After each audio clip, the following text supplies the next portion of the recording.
हमारा जो है पहला सब्जेक्ट कौन सा है? ज्ञान पहला सब्जेक्ट।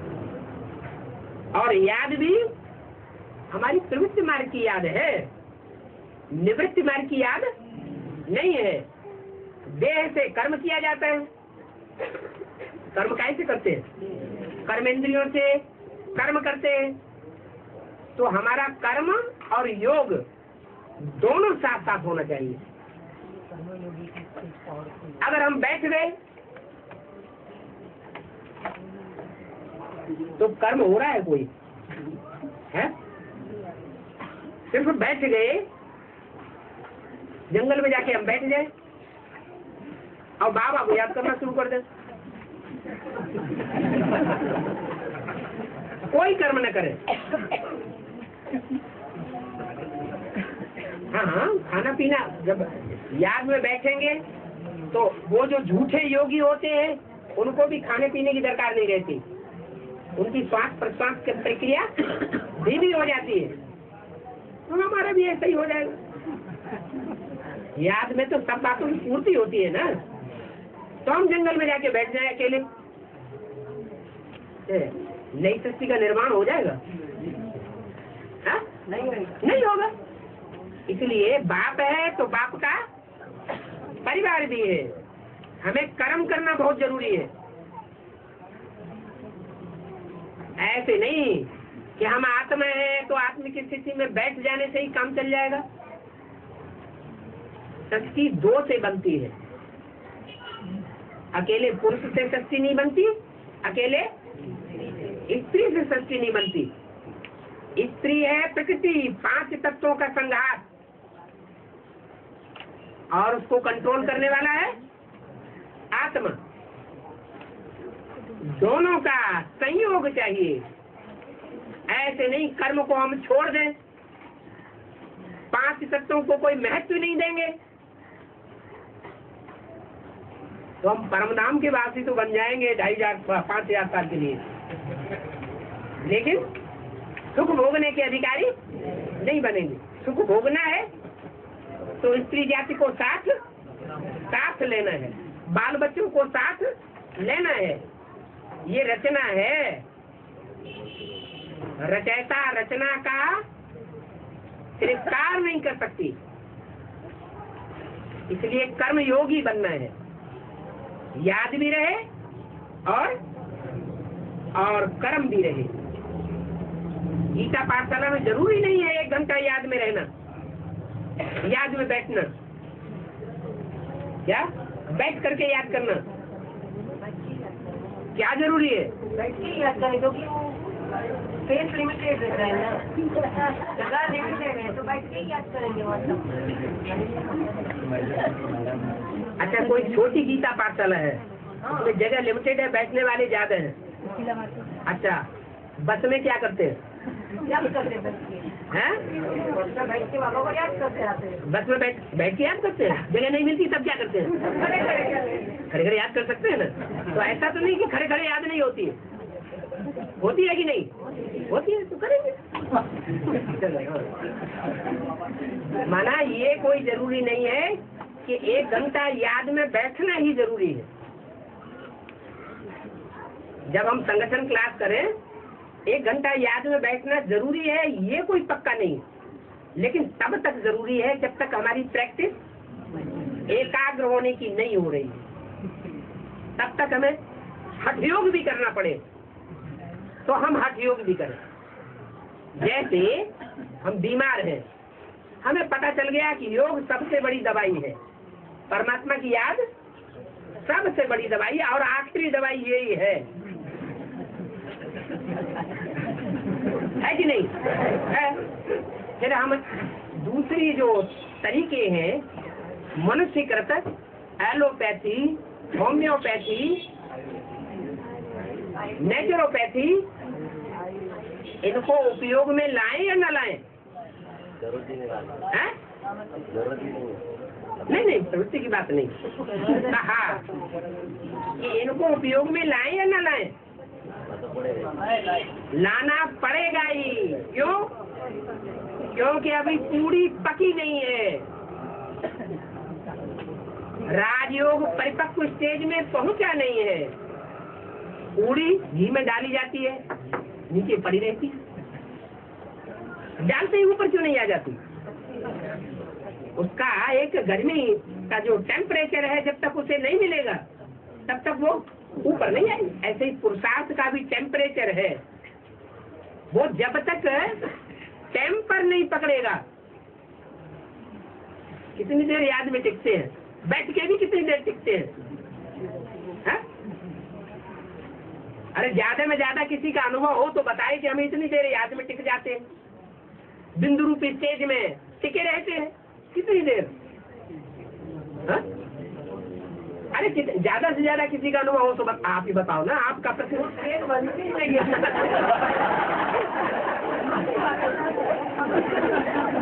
तो जो बनती ही नहीं है, क्या मरना है क्या?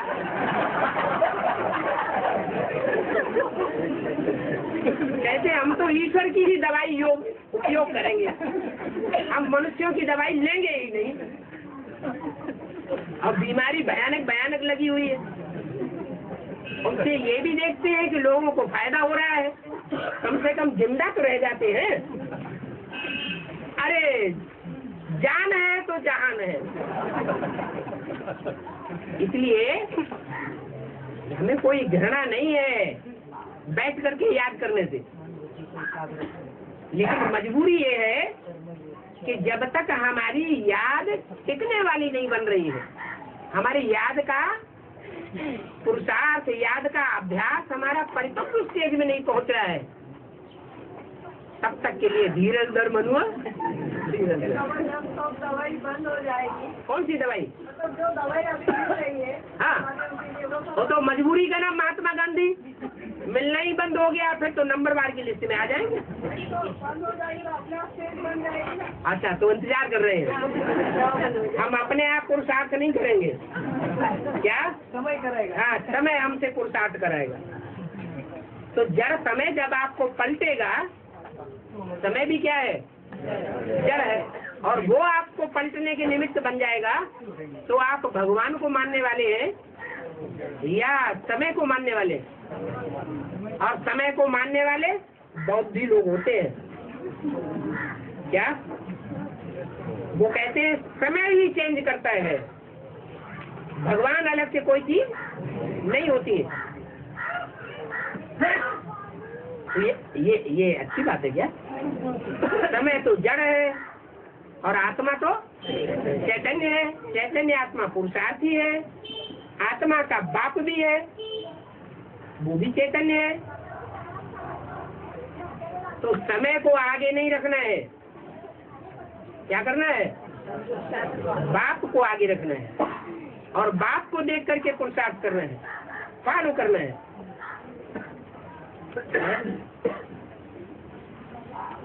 लक्ष्मी वाली आत्मा नंबर 1 धारणा मूर्त है, तो ब्रह्मा को टोटल फॉलो करती है धारणा में, तो उसको मन बुद्धि के आधार पे ब्रह्मा की व्यवस्था कह सकते हैं।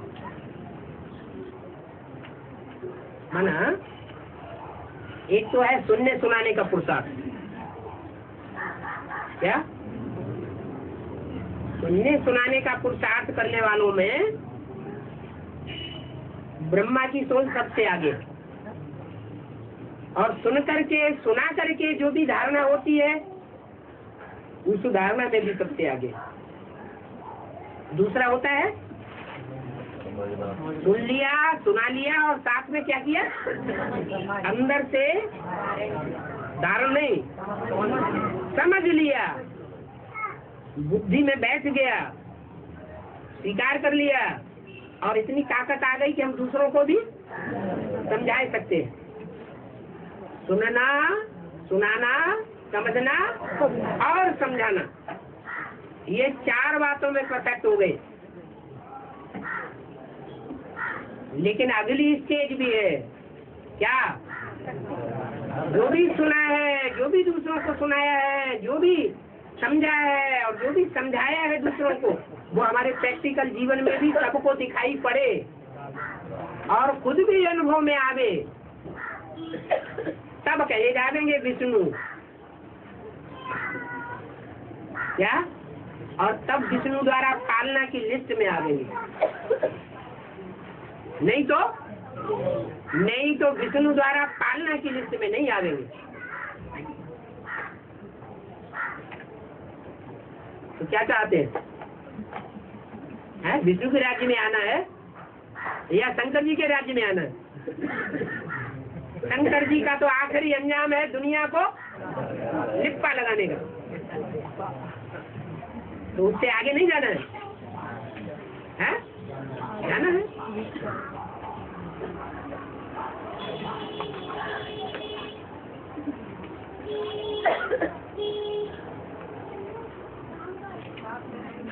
हैं? पास में रहेंगे, साथ रहेंगे,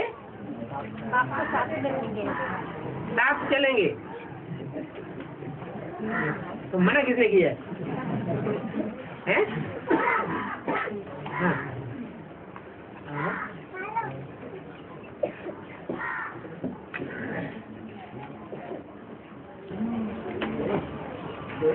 तक ज्ञान चलेगा ना, 36 तक ज्ञान चलेगा ना, तो संपूर्ण कब आएंगे?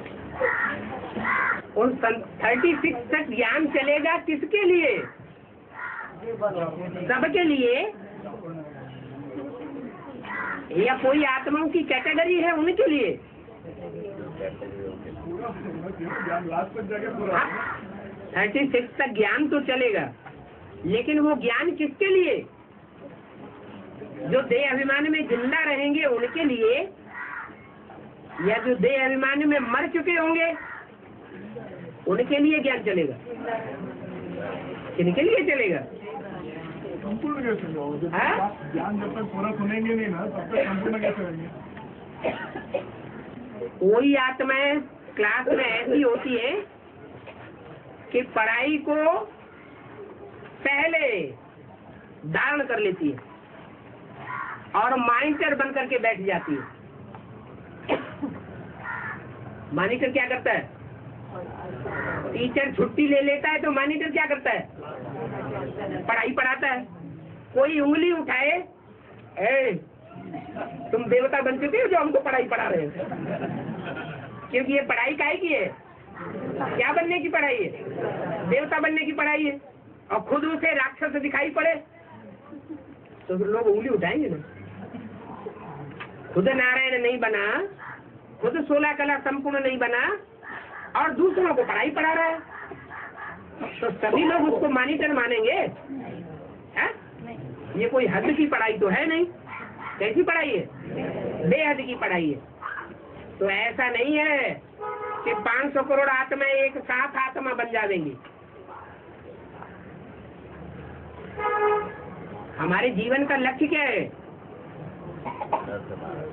नर से नारायण बनना, और नारायण जिसको बनना है या नारायण समान बनना है, क्या? तो जैसा नाम है वैसा प्रैक्टिकल काम भी जीवन में दिखाई पड़े। नारायण आत्मा कहाँ वास करने वाली बन जाए? भले शरीर रहे, जिंदगी रहे, जीवन दिखाई पड़े, आंखें भी दिखाई पड़ रही हैं, क्या खुली हुई है, जिंदा आदमी है, क्या ये दिखाई पड़ रहा है, लेकिन फिर भी मन बुद्धि रूपी आत्मा ज्ञान आयन में रहने वाली बन जाए। क्या? ज्ञान ही उसका घर बन जाए। जो भक्ति मार्ग में दिखाया जाता है, तालाब के अंदर क्षीर सागर बनाया हुआ है और उसमें नारायण बैठा हुआ है। ऐसे नहीं है कि भिखारी सर्पों का आधार जीवन में नहीं लिया हुआ है। भिखारी सर्पों का आधार भी है और वो सर्प उसकी रक्षा भी कर रहे हैं भिखारियों से। फिर भी नाम उसका क्या रखा गया? नारायण। ज्ञान जल ही उसका घर है। माना जीवन रहे, फिर भी जीवन के रहते रहते बुद्धि में अज्ञान न चले। सोते जागते हर समय ज्ञान में रमण करने वाली आत्मा बनी रहे, सूक्ष्म वतनवासी। 500 करोड़ की सृष्टि का विनाश होगा, तो टोटल विनाश होने से पहले कुछ आत्माएं ऐसी भी तो होंगी जो ढेर की ढेर सूक्ष्म शरीर धारण कर चुकी होंगी या नहीं? वो कहाँ रहेंगी? हैं? और सूक्ष्म बदन में रहेंगी और टाइम टू टाइम देह धारण करने वालों में आक्रमण करती रहेंगी। करेंगी या नहीं? करेंगी। अभी भी कर रही है, आगे चल के और ज्यादा करेंगी।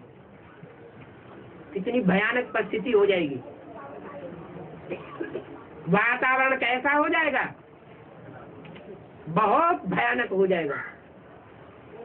जब एक एक में दर्जनों आत्माएं प्रवेश करेंगी, कभी कोई अटैक करेगी, कभी कोई अटैक करेगी। उस समय अगर परमात्मा के ज्ञान का आधार नहीं लिया है, ज्ञान जल में, ज्ञान सरोवर में रहने वाली आत्मा अपने को नहीं बनाया है, अभ्यासी नहीं बनाया है, तो कोई न कोई सोल प्रवेश करती रही। सवाल का जवाब मिल गया? हो गया।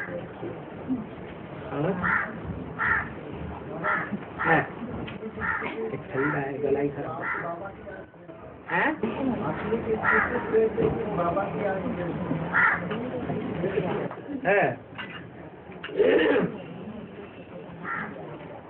आत्मा ज्योति बिंदु है और परमात्मा बाप भी ज्योति बिंदु है। आत्मा अपने शरीर के 5 तत्वों को कंट्रोल कर पा रही है या नहीं कर पा रही है?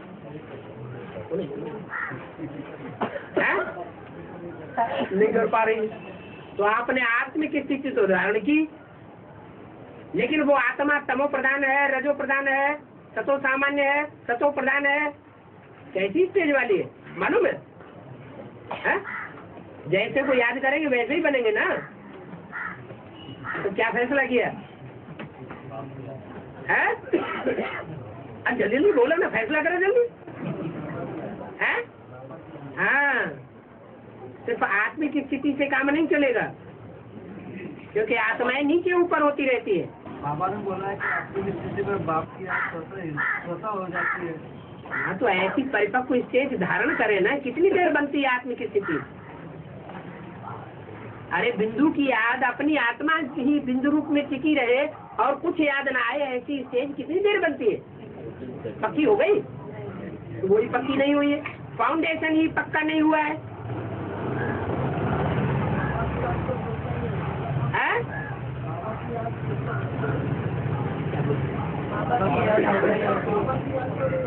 बाबा की याद नहीं होती, बाप की याद होती है, बाबा की याद नहीं होती। माने बाप एक ही है, बेहद का बाप एक ही है, दो नहीं है। अरे बेहद का बाप एक है या दो है? और दोनों कंबाइंड है या अलग अलग है? तो एक को याद करना है, दो को याद करना है? नहीं, बेहद का बाप तो एक ही है, रूहानी बाप। दूसरा तो जिस्मानी है, और जो एक्ट करने वाला है, सत्य एक्ट, सच्चा कर्म करने वाला है, वो रूहानी बाप है या जिस्मानी बाप है? सत्य युग स्थापन करने वाला कौन है? रूहानी बाप। लेकिन वो रूहानी बाप की मुसीबत ये है कि बिना शरीर के कुछ कर नहीं सकता, एक्ट नहीं कर सकता, कोई वाणी भी नहीं उच्चार सकता, दृष्टि भी नहीं दे सकता। तो याद जो है उस रूहानी बाप को याद करना है और साकार में ही याद करना है। नहीं याद करेंगे तो सदगति नहीं होगी। सदगति माने सच्ची गति। सच्ची गति वो है जो शरीर के सहित हो, शरीर में रहते रहते सुख भोगे, दुख न भोगे। ऐसी स्टेज जीवन में रहते रहते विनाश होने से पहले यही इस दुनिया में बनानी है। या हाय हाय करते मरना है? हाय करते नहीं मरना चाहते? अगर ऐसी स्टेज बनानी है तो बाप को याद जरूर करना पड़े, नहीं तो आत्मा का ही संग करेंगे, आत्मा की ही स्मृति रहेगी तो संपन्न स्टेज नहीं बन सकती। इब्राहिम की स्टेज तक पहुंचेंगे, उससे ऊपर का सुख नहीं प्राप्त कर सकेंगे। पुरानी दुनिया में सबसे ऊंचे से ऊंचा सुख भोगने वाली आत्मा कौन है? इब्राहिम। लेकिन वे बेचारी सुख भोगती है, और हमको तो सदगति चाहिए। ऐसे नहीं कि कलयुग में सदगति नहीं होती है, कलयुग में भी जो ऊपर से आत्मा उतरने वाली हैं, आधा टाइम, आधे जन्म उनके सदगति के होते हैं, सुख ही भोगती है। कम से कम पहला जन्म जरूर सुख में भोगेंगे। तो वो सुख अगर शरीर से चाहिए तो जो देह में आया हुआ, मुकर्रर तन में आया हुआ बाप है, उसको याद जरूर करना पड़ेगा, और दोनों को याद करना पड़ेगा। क्या? साकार में निराकार को याद करना पड़ेगा। शेरनी का दूध सोने के बर्तन में रहता है, तो ये बात हाँ, शेरनी का दूध सोने के बर्तन में रहता है। ठीक है, मतलब नहीं क्लियर हुआ। अगर मतलब क्लियर नहीं हुआ तो ये भी क्लियर नहीं हुआ होगा कि आपका निशाना कौन सी शेरनी के ऊपर है। हैं? तो कौन सी शेरनी का दूध पिएंगे? हैं? अरे कोई का भी मिल जाए, भैंस का मिल जाएगा, चलेगा।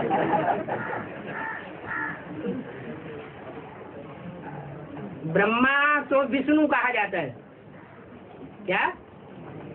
ब्रह्मा तो विष्णु, विष्णु स्वरूप का पार्ट बजाने वाली जो भी आत्माएं हैं, वो सब ब्रह्मा का पार्ट बजाने वाली है या नहीं है? है। और ब्रह्मा जो है वो पहले शेर के रूप में माना जा रहा है।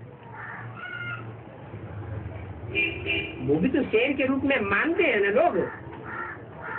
बाबा ने हमको बता दिया कि सिर्फ ब्रह्मा जो है वो भी शेर नहीं है। क्या है? चलो घोड़ा कह दो, असली शेर नहीं है, शेर नहीं कह दो तो भी चलेगा। क्या? और दूध किसका पीना है?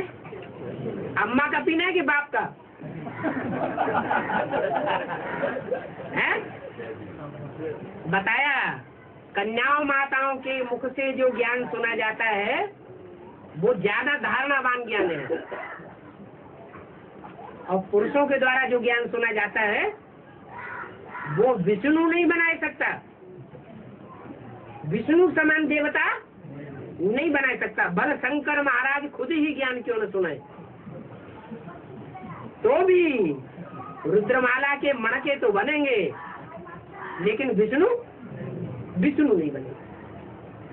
इसलिए जो ज्ञान है वो कन्याओं माताओं में जो सर्वोपरि कन्या माता के रूप में पार्ट बजाने वाली है, वो शेरनी का पार्ट बजाने वाली है। क्या? शेरनी भी दो प्रकार की होती है। कौन कौन सी? एक फीमेल टाइगर और एक मेल टाइगर।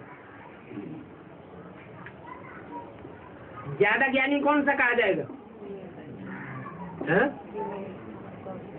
नहीं, जो फीमेल टाइगर है वो बहुत ज्ञानी है। वो फीमेल टाइगर जो बहुत ज्ञानी है वो सुनने सुनाने तक सीमित रहता है, या लास्ट स्टेज में जब पहुंचता है तो समझने, समझाने और धारण करने, कराने वाला भी बन जाता है, हैं? सुनने, सुनाने, समझने, समझाने और धारण करने, कराने की स्टेज में पहुंच जाता है। लेकिन दुनिया वाले उसको पहले आगे रखते हैं, जो पहले से ही धारणावान की स्टेज में हो। एक गुरु वशिष्ठ है, एक विश्वामित्र है, दोनों ही अच्छे पुरुषार्थी माने जाते हैं, लेकिन पहले जीत किसकी होती है? वशिष्ठ की जीत हो जाती है, इसलिए वो पहले से ही श्रेष्ठ है। और विश्वामित्र तो पुरुषार्थ करने के बाद श्रेष्ठ बने। तो असली शेरनी कौन सी है? जिसका दूध धारण करना है, जिसका दूध धारण करने से हम श्रेष्ठ बनेंगे। एक है भारत माता, एक है जगत माता। भारत माता जितनी धारणावान है और रहेगी अंत तक अविनाशी रूप में, उतनी जगत माता धारणावान नहीं रह सकती, क्योंकि उसको आसुरों का भी संग का रंग लगता है। आसुरी बच्चे ज्यादा हैं और देवताई बच्चे कम हैं, है तो जगदम्बा। इसलिए जो शेरनी का दूध है वो बुद्धि में सदैव धारण करना है, आवाहन करना है या नहीं करना है? करना शुरू किया कि नहीं? है? बाप है?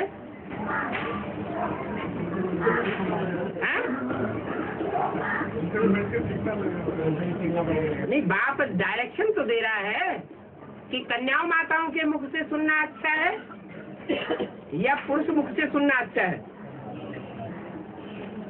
संपन्न रूप में सदगति कब कही जाएगी? संपन्न कब बनेंगे? अच्छा, रुद्रमाला के मणके हैं, शिव बाप के बच्चे हैं, राजा बनने वाले हैं, लेकिन उनकी भी सदगति कब होगी? हाँ, जब विजयमाला का आवाहन करें, प्रवृत्ति मार्ग को पक्का करें और फिर सुने। जो असली शेरनी है, शेरनी का दूध वो भी एक बंधन है। अगर देह अभिमान को भोगते रहेंगे तो शेरनी का दूध देह अभिमान वाली बुद्धि को, बर्तन को तोड़ के निकल जाएगा, ठहरेगा ही नहीं। कब ठहरेगा?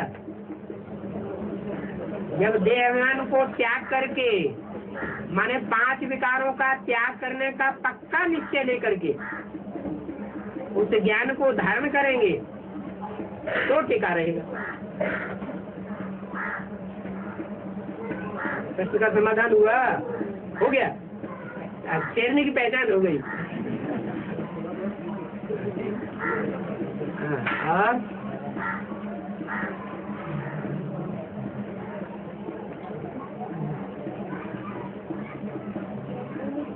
बाबा, हाँ जी। माँ होती है साकारी और बाप होता है निराकारी।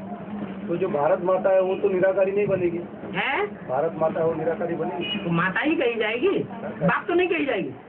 लक्ष्मी को माता ही कहेंगे, लक्ष्मी बाप कहेंगे, क्या कहेंगे? मतलब साकारी रहेगी वो, निराकारी नहीं बनेगी। हाँ, साकारी रहेगी, लेकिन साकारी जो रहेगी और वो निराकारी का साथ करेगी तो प्रवृत्ति पक्की हो जाएगी कि कच्ची रहेगी? जो भी साकार स्टेज धारण करने वाली आत्माएं हैं इस दुनिया की, उनमें सबसे श्रेष्ठ पार्ट बजाने वाली है या निष्कृष्ट पार्ट बजाने वाली है? तो माता है, साकार है, लेकिन श्रेष्ठ तो है ना। और पिता है, निराकार होना चाहिए, लेकिन जो भी निराकारी स्टेज धारण करने वाले उनमें सर्वोपरि है ना। आपको क्या चाहिए? संकट हो रहा है नहीं? बाबा जो सबसे ऊंचा पद जगदम्बा का है, वो निराकारी बनने के बावजूद उसका पद जो है नष्ट हो जाता है। क्योंकि वो आधार देती है, जिनको प्यार करती है, वो निराकारी स्टेज वाले हैं या साकार निराकार दोनों को मानने वाले? वो सिर्फ देवी को ही मानते हैं या लक्ष्मी नारायण दोनों के रूप को मानते हैं? ठीक? वो सिर्फ आसुरों को आसरा देती है। सन 36 के बाद ब्रह्मा की आत्मा जो दादा लेखराज के रूप में संसार के सामने आई, उसने भी असुरों को वो आश्रय दिया।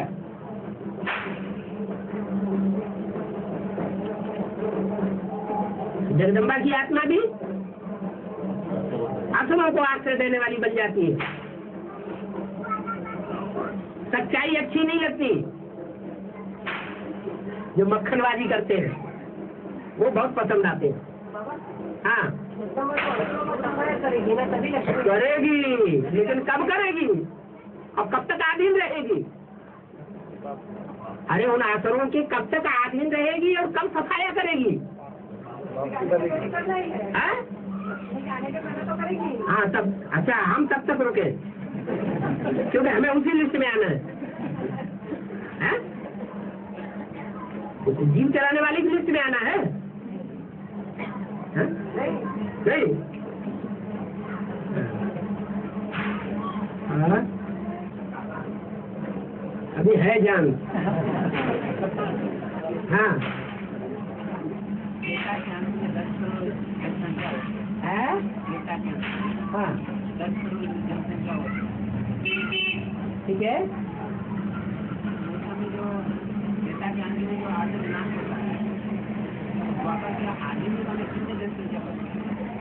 द्वापर के आदि में कितने बचते हैं?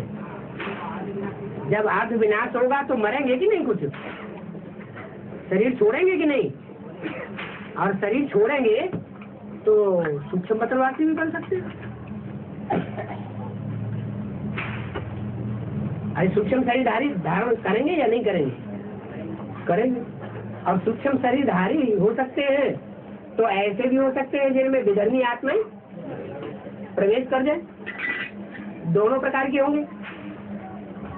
माना जो असली देवी देवता धर्म के पक्के होंगे वो बहुत थोड़े होंगे या ज्यादा होंगे? थोड़े होंगे। तो जो पुरानी शक्ति है, दुखदायी शक्ति है, उसका फाउंडेशन ही ऐसा है। आपका प्रश्न पूरा क्लियर नहीं है। हाँ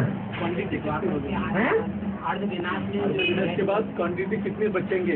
हाँ, जो विनाशी दुनिया की क्वांटिटी होनी चाहिए वो भी थोड़ी होनी चाहिए या ज्यादा होनी चाहिए? हाँ, विनाशी दुनिया में भी अच्छे लोग होते हैं लेकिन विरले, तो थोड़ी आबादी होगी। सूक्ष्म शरीरधारी है, उसकी दूसरी आत्मा में ही प्रवेश करेगी। सूक्ष्म शरीरधारी में कहाँ आत्मा प्रवेश करती है? सब थोड़े सूक्ष्म शरीरधारी हो जाते हैं। कुछ ऐसे भी है तो इब्राहिम उसमें प्रवेश करेगा है? एक तो होता है सूक्ष्म शरीर ऐसा कि वर्षों तक सूक्ष्म शरीर में रहता है ताकि उसके ऊपर पापों का बोझा इतना है कि वो और न चढ़े। और कोई सूक्ष्म शरीरधारी ऐसे तो 1-2 दिन सूक्ष्म शरीर धारण किया और फट से जन्म ले लिया। ये बात नहीं बुद्धि में है ना? और उनकी बात पूरी रह गई। आप कुछ और पूछना चाहते थे? ये पूछना था कि द्वापर के आदि में कितने मना वहाँ जो अर्ध विनाश होंगे तो 10 करोड़ की जनसंख्या है ना त्रेता के अंत तक। त्रेता के अंत जब होता है तब 10 करोड़ की संख्या होती है, फिर विनाश होता है। हाँ, बहुत थोड़े। जो पुरानी दुनिया है, पुरानी दुनिया भी सात्विक स्टेज में होनी चाहिए या शुरुआत से ही तमो प्रधान बन जाएगी। तो उसमें पुरानी दुनिया के भी जो भांति हैं वो बहुत थोड़े होने चाहिए कि बहुत ज्यादा होने चाहिए? थोड़े होने चाहिए, ऐसे नहीं 10 करोड़ होंगे। हाँ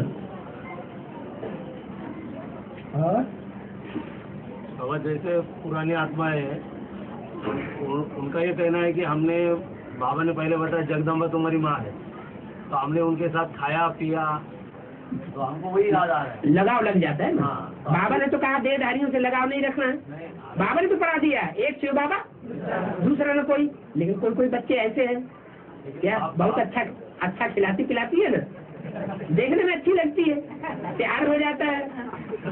हाँ तो अभी बाबा कहते हैं कि लक्ष्मी वाली आत्मा बिके से आएगी, फिर कहते हो नया संगठन बना हुआ है। हाँ। तो ये बातें हमारी बुद्धि में बैठती नहीं। क्यों? जो नया संगठन बनेगा उस संगठन की बीज रूप आत्मा में कोई सृष्टि नहीं होगी। नई सृष्टि का जो फाउंडेशन डाला जाए उसमें अगर कोई श्रेष्ठ से श्रेष्ठ होगा ही नहीं बीज, और प्रवृत्ति मार्ग वाला नहीं होगा, प्रवृत्ति मार्ग के उसमें संस्कार ही नहीं होंगे, निवृत्ति मार्ग के संस्कार होंगे। जब चाहा नहीं पसंद आया डाइवोर्स दिया और ये अलग हुए, तो नई दुनिया में फाउंडेशन डालने वाला बीज कहा जाएगा? बोलो, नहीं कहा जाएगा। उस लिस्ट में जगदम्बा नहीं आती है। जगदम्बा उस लिस्ट में आ जाती है जिसके लिए बाबा ने डायरेक्शन दिया हुआ है स्पेशल। क्या क्या? चाहे प्यार करे चाहे ठुकराए, लेकिन हम तो हैं तेरे दीवाने सनम। ये भी परीक्षा होती है। बाप कोई को ठुकराता नहीं, न कोई साबित कर सकता है कि बाप ने ठुकराया, लेकिन माया परीक्षा लेती है मायावी पुरुषों के द्वारा, चाहे स्त्री रूप में हो चाहे पुरुष रूप में हो।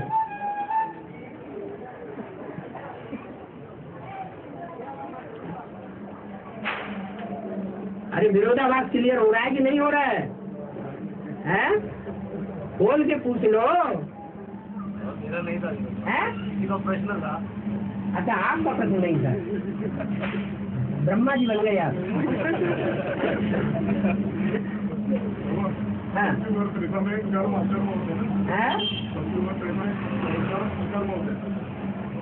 सतयुग में ही कर्म अकर्म नहीं होंगे।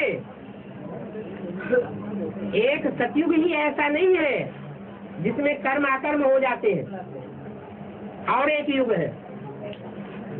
नहीं याद आ रहा? याद आ रहा कि नहीं? है? अच्छा, पहले जो प्रश्न है वो अधूरा है, इसलिए तो बता रहे हैं। आपकी बुद्धि में ये जो बैठा हुआ है कि सतयुग में ही ऐसा होगा कि कर्म अकर्म होंगे, ऐसा नहीं है। संगम युग में ही कोई कोई आत्मा ऐसी निराली होंगी, पुरुषार्थी, जिनके कर्म अकर्म हो जाएंगे, जिनके लिए गीता में लिखा है सारी सृष्टि की हत्या कर दे, सिर्फ मनुष्यों की नहीं। वो तो समझदार है, फिर भी कीट पशु पक्षी पतंगे जो भी है प्राणी मात्र सबकी हत्या कर दे तो भी उसके ऊपर पाप नहीं लगेगा। तो त्रेता में ऐसा क्या हो जाता है जो विनाश करना होता है? त्रेता के अंत में एक होता पाप का पलड़ा, एक होता पुण्य का पलड़ा। दो पलड़े हैं ना उस तराजू में, जिसमें दो पलड़े हैं, बुद्धि रूपी आत्मा, मन बुद्धि रूपी आत्मा में। तो जो बुद्धि का तराजू है उसमें पुण्य का पलड़ा हल्का हो जाता है, और वो पुण्य कमाए हैं संगम युग में। कहाँ कमाए? संगम युग में। वो पलड़ा हल्का हो गया 2500 वर्ष में, और पाप करना शुरू कर दिया, पलड़ा नीचे हो गया। तो विनाश होना, तो बैलेंस जो बिगड़ेगा या नहीं बिगड़ेगा। जैसे सोना तोलते हैं ना, तो सोना तोलने वाले जानते हैं कि थोड़ा भी वजन एक पलड़े में ज्यादा हो जाता है तो ऊपर नीचे होता है, तो बैलेंस बिगड़ जाता है पृथ्वी का, इसलिए भूकंप आते हैं। और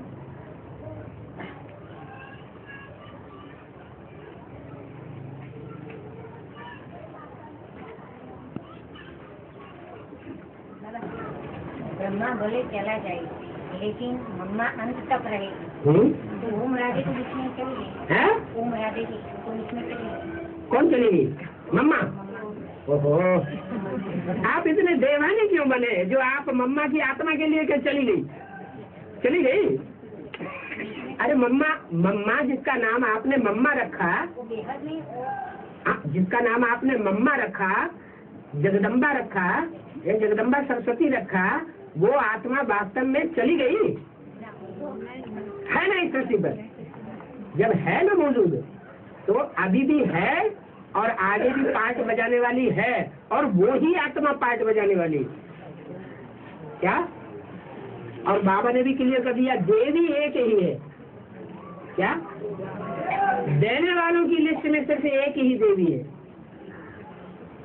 बाकी 100% देने वाली की लिस्ट में नहीं है। जो वैष्णवी है उस आत्मा को भी 100% देने वाली नहीं कहेंगे।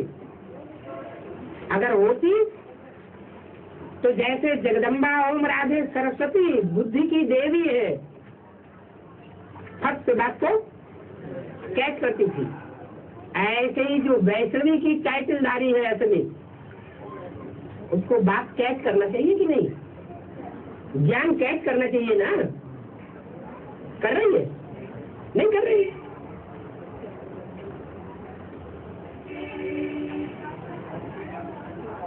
कुछ रह गया? नहीं समझ में आया? आया। बॉडी के द्वारा जो ब्रह्मा वरदान देते हैं और वो बच्चे एडवांस में आते हैं, तो वो वरदान माना सही है? वरदान कोई जो दिए थे, वरदान कोई गलत होता है क्या? मैंने वो ब्रह्मा ने दिए हैं। हाँ, ब्रह्मा की जितनी बुद्धि है उतना ही वरदान देगा। और वो उस समय समझो अभी एडवांस में आने के आ गई आत्मा। हाँ सही होते हैं। हाँ, वो वरदान उतना ही काम करेगा जितना देने वाले की बुद्धि काम करती है, उससे जास्ती काम नहीं करेगा। वो सत्य है ना जो वरदान देते हैं। किसी ने कहा तुम्हें आगे चल करके एक छोटा राज्य मिल जाएगा, छोटे राज्य के राजा बन जाएंगे, तो गलत है क्या? कुछ प्राप्ति तो हुई है, अप्राप्ति तो नहीं कहेंगे। हाँ बाबा अभी बताया देने वाली देवी एक ही ओम राधे, ऐसा पुरुषार्थ कब किया गया? या शरीर छोड़ने के बाद? जब साकार में जीवित थी तब किया, और अभी प्रवेश करके पुरुषार्थ कर रही है तो भी ऐसा ही पुरुषार्थ कर रही है। तो बाबा को याद नहीं किया। हाँ? साकार में तो शिव बाबा को याद नहीं किया। हाँ, शिव बाबा को याद नहीं किया, लेकिन जो कुछ भी शिव ने बोला उस बोले हुए को जितना भी बचपनी बुद्धि से समझा उतना फॉलो किया या नहीं किया, और समझा भी कि नहीं समझा। जैसे बच्चा बुद्धि होता है, कोई सात्विक बच्चा होता है, कोई तामसी बच्चा होता है, तो जगदम्बा ओम राधे ने जो फॉलो किया मुरली को, वो सात्विक बच्चे के रूप में फॉलो किया या तामसी बच्चे के रूप में फॉलो किया? और अभी भी फॉलो कर रही, अभी भी ब्रह्मा के मुकाबले मम्मा की आत्मा अंदर से जाती समझ रही है। इसलिए भक्ति मार्ग में दिखाते हैं किसका जन्म पहले हुआ, राधा का जन्म पहले दिखाते हैं, कृष्ण का जन्म बाद में दिखाते हैं। क्यों? फाउंडेशन कहाँ पड़ा है? संगम की बात है। बाकी सचिव में तो दोनों बच्चे साथ ही साथ पैदा होंगे।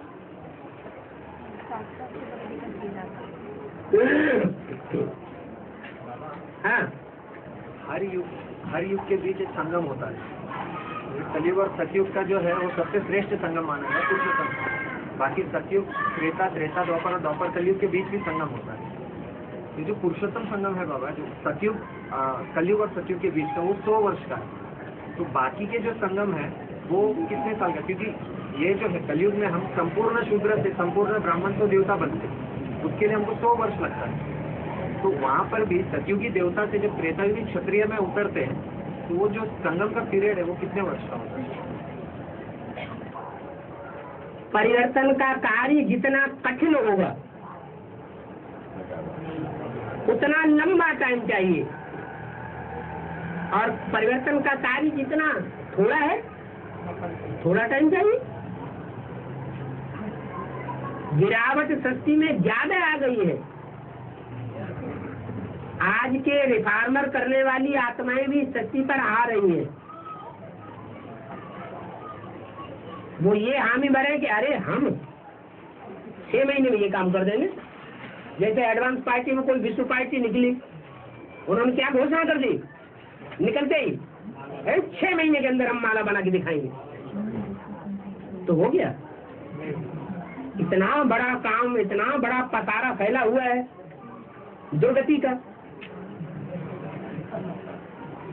एकदम खत्म हो जाएगा क्या? हमारा जो शूटिंग पीरियड है, उस शूटिंग पीरियड में जो रूम वर्ष दिया गया है, ये जो बात अभी प्रश्न किया वो समझ में आ गया? हाँ, ये और आगे जो शूटिंग पीरियड है बाबा, हाँ। उसमें जो रूम वर्ष दिया गया है, हाँ वो रूम वर्ष आत्मा को और पुरुषार्थ करने के हिसाब से दिया हुआ है। हाँ जी, जो रूम वर्ष है, हाँ जी, वो ये जो संगम का यादगार बनता है क्या बाबा, जो सतयुग और त्रेता युग का जो है, हाँ वो जो संगम है सतयुग और त्रेता युग, हाँ। वो संगम के लिए यहाँ पर शूटिंग पीरियड में रूम वर्ष आया है। बिल्कुल। और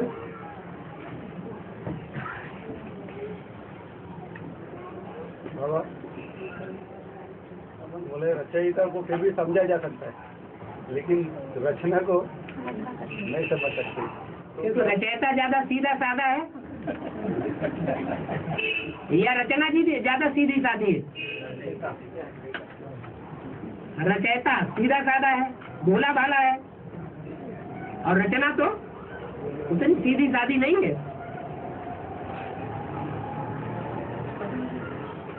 हाँ? तो क्या अंत तक भी नहीं समझ में आएगी या समझ में भी आएगी कभी? अरे उसकी समझ में आ गई तो समझ लो सबकी समझ में आ गई। एक के पतित बनने से सब पतित हो जाते हैं, और एक के पावन बनने से सब पावन हो जाते हैं। तो कितना महत्व है रचना का।